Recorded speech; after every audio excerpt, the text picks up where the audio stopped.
तो आज हम करने वाले हैं पॉलिटी की क्लास 9 का रिवीजन, जिसमें हम पढ़ने वाले हैं क्या संविधान की विशेषता, भारतीय संविधान की विशेषताओं का पार्ट 2 पढ़ने वाले हैं। ठीक है, देखो भारतीय जो संविधान है इसकी क्या विशेषता है। तो इसकी विशेषता है कि पहली विशेषता है कि ये निर्मित है, लिखित है और विशाल संविधान है। ठीक है, अब ये संविधान निर्मित क्यों है? तो निर्मित इसलिए है कि जो संविधान सभा है उसके द्वारा इसका निर्माण किया गया है, इसलिए इसे निर्मित कहा जाता है।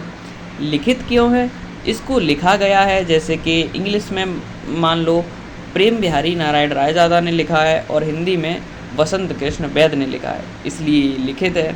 विशाल संविधान क्यों है? क्योंकि जो इंडिया का संविधान है वो सबसे बड़ा कहा जाता है, क्योंकि इसमें 22 तो भाग हैं, 395 आर्टिकल हैं और 12 अनुसूचियाँ हैं।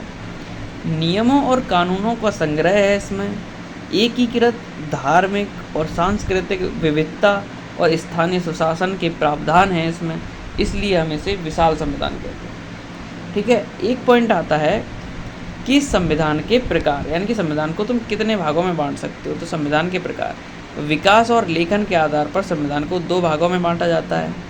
एक तो विकसित और अलिखित संविधान, जो संविधान विकसित होते हैं वो संविधान अलिखित होते हैं, और जो संविधान अविकसित होते हैं वो तुम्हारे लिखित संविधान होते हैं। जैसे कि हम बात करते हैं विकसित और अलिखित संविधान की, तो इसमें कैसे शासन चलता है? इसमें मान्यताओं, परंपराओं, प्रथाओं, विकास के आधार पर क्या चलता है? शासन चलता है।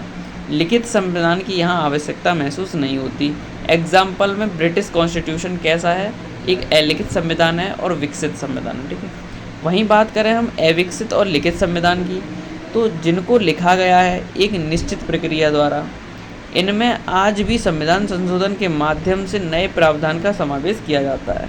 जैसे कि अपना इंडिया, जिसका संविधान लिखित है, इसकी बात हम कर सकते हैं। ठीक है, नेक्स्ट पॉइंट है कि संघात्मक संविधान है। अपने भारत का संविधान कैसा है? संघात्मक संविधान है, परंतु एकात्मकता की ओर झुकाव है, समझे? इसीलिए बोलते हैं हमारा संविधान लचीला और कठोर दोनों है। बात करते हैं संघात्मक की, तो केंद्र और प्रांतों के मध्य शक्तियों का बंटवारा होता है। शक्तिशाली और स्वतंत्र न्यायपालिका होती है, किस में? संघात्मक में। वहीं एकात्मकता में क्या होता है?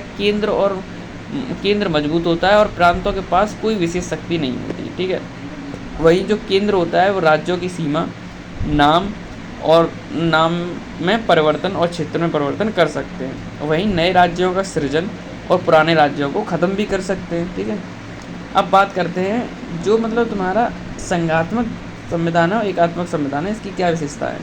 तो जो संघात्मक संविधान होता है वो तुम्हारा लिखित संविधान होता है, जिसमें शक्तियों का बंटवारा होता है, स्वतंत्र और सर्वोच्च न्यायपालिका होती है, न्यायिक सक्रियतावाद होता है और न्यायिक पुनरीक्षण होता है। ये तो किसकी विशेषता है? संघात्मक संविधान की।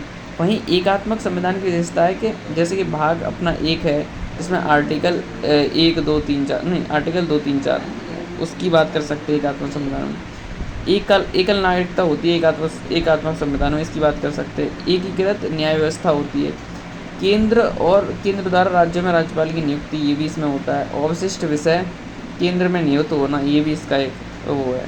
तो इस क्लास का पूरा कंप्लीट रिवीजन हो गया और 3 से 4 मिनट में रिवीजन हो गया। और क्या चाहिए तुम्हें? एक कंसेप्चुअल आराम से बाद में मना हाल 4 मिनट में रिवीजन कर लो। ठीक है, क्लियर? नेक्स्ट क्लास का आगे करेंगे।